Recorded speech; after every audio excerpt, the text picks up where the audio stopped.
हामी यति बेला हजुरआमाको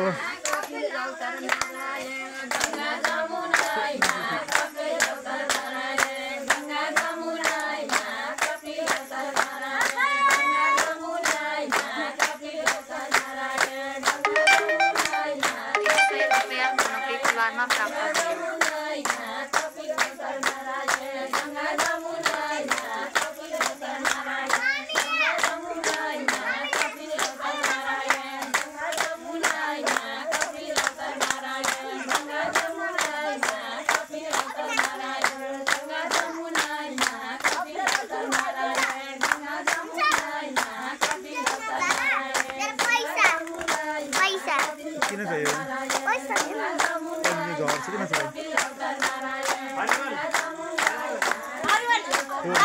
नाच है नाच है नाच बोल्नु छोरो मेरो नानी बोली दिन बिहानी हो जङ्गल सफा गर्ने बोली टाइगर हेर्न होइन के चिडियामा जाने नि त बोली